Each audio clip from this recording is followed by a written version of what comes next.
Opa, meus queridos, tudo bom com vocês? Bom, você já sente o medo do futuro? Já se perguntou por que tantas coisas ruins acontecem se Deus é soberano e criador de todas as coisas? Tem medo disso? Bom, entender melhor sobre a soberania de Deus vai te trazer uma clareza muito grande e uma confiança muito maior nos propósitos de Deus. Bom, se você não me conhece, meu nome é Fabrício, eu sou estudante de teologia e aqui no canal nós falamos da vida humana, mas com um propósito eterno, buscando viver os planos de Deus. Se você gosta desse estilo de vídeos, eu já te convido a vir caminhar comigo se inscrevendo no canal. E bom, para falar sobre a soberania de Deus, a gente vai estar usando principalmente como exemplo o livro de Jó e sua história. Jó, em seu livro, começa dizendo que um homem temente a Deus, um homem que tinha muitas riquezas, o mais próspero daquela época.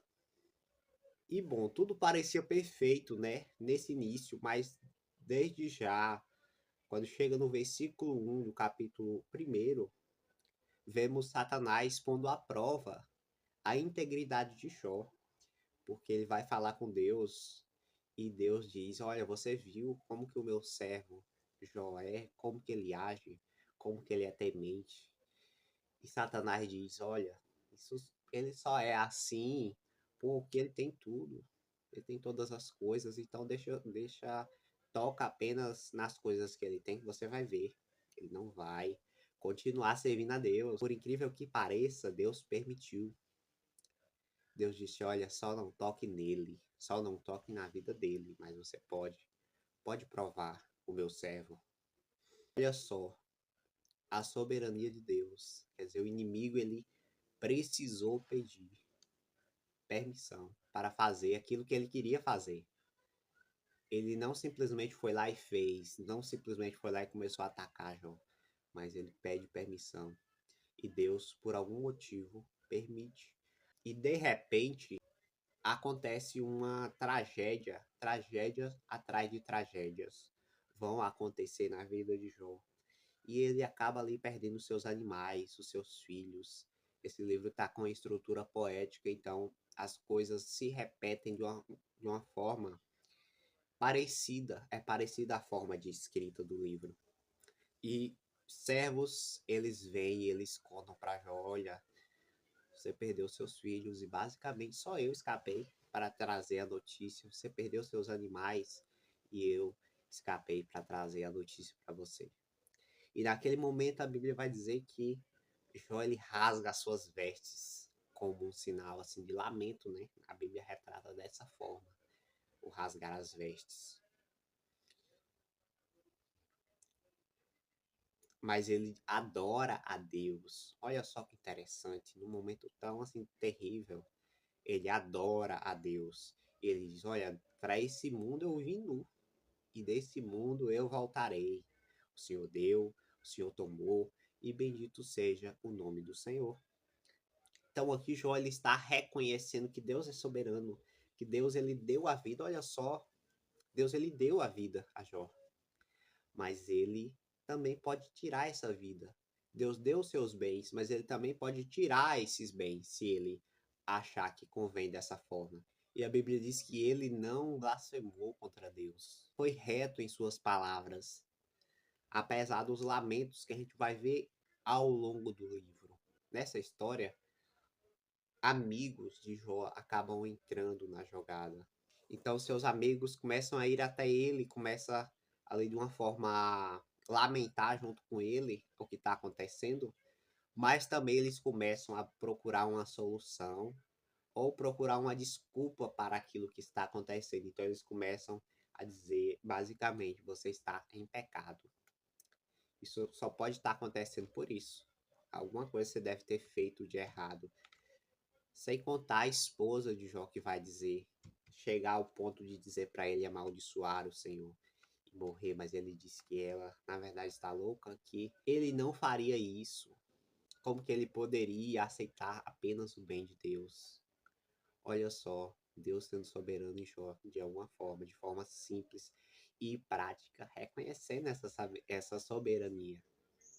Aí eles seguem uma grande discussão, onde cada um apresenta a sua ideia, tentando dizer o porquê que Jó está naquela situação. E a maioria deles acabam dizendo que Jó está, na verdade, em pecado, está, na verdade, andando errado e por isso está sofrendo as consequências. Em determinado momento, depois deles tentarem por si só descobrir o que está acontecendo na vida de Jó, Jó começa também a falar, começa ali a fazer um determinado lamento, né? Ele começa a amaldiçoar o dia em que ele nasceu. Começa a lamentar porque ele acaba ficando também leproso, doente. Então a sua saúde ela é afetada nisso tudo. Ele não chega à morte, mas ele tem tudo para ser uma pessoa derrotada, para se sentir derrotado na lama, à beira da sepultura. Mas esses lamentos não significa que ele está amaldiçoando a Deus. Ele amaldiçoa até ele mesmo, o dia em que ele nasceu, mas a Deus ele decide permanecer fiel. E em sua pequenez ele não consegue entender o porquê de tanta prova. Por que aquilo estaria acontecendo, né? É a pergunta que fica ao longo do livro. E é uma pergunta que ela não vai ser respondida tão claramente. Até chega o ponto que Deus decide responder a Jó. Então ele começa a fazer algumas perguntas a ele. Na verdade, são bastante. Mais de 70 perguntas. E todas elas são perguntas retóricas, perguntas perguntando onde Jó estava quando Deus criou todas as coisas.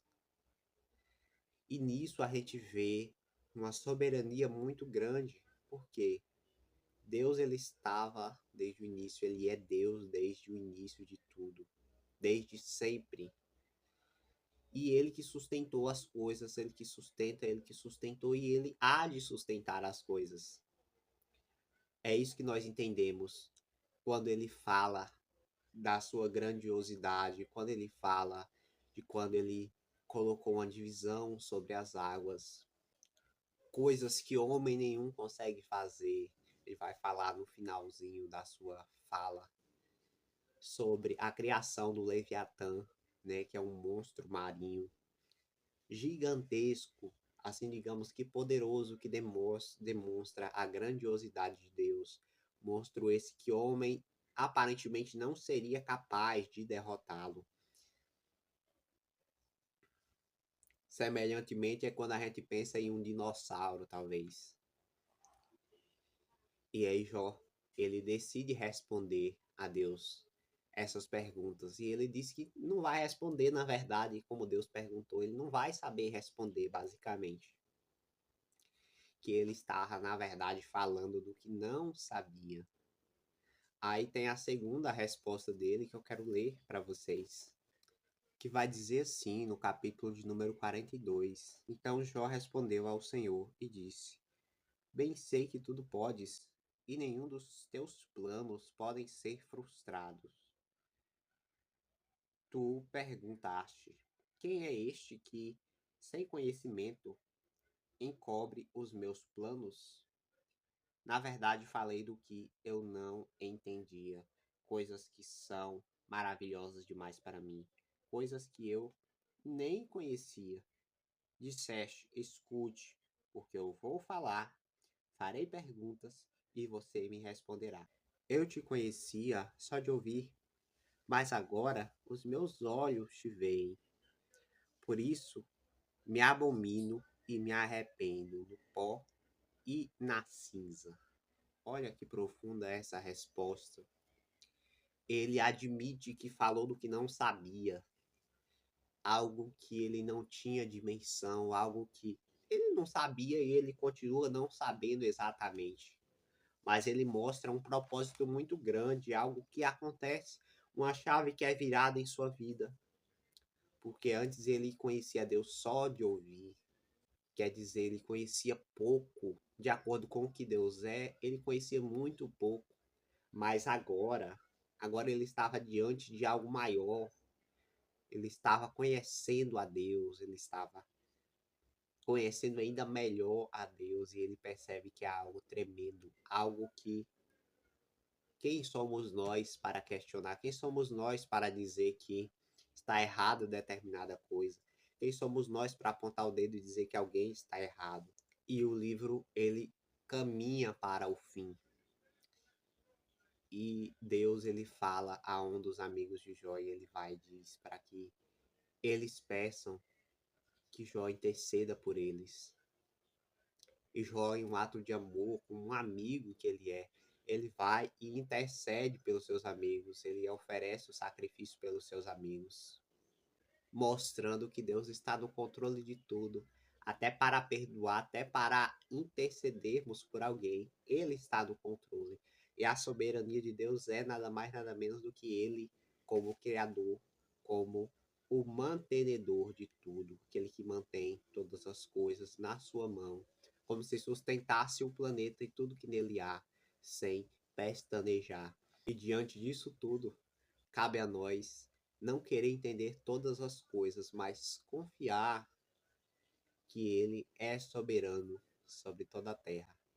É claro que não dá para falar tanto sobre a soberania de Deus em um vídeo de 10 minutos, mas se vocês quiserem, eu posso estar trazendo um vídeo mais longo só sobre isso. Recomendo vocês estarem lendo também uma boa teologia sistemática, né? Algum capítulo que vai falar sobre isso, como por exemplo a teologia sistemática ou introdução à teologia sistemática do Millard Erickson, que é muito boa.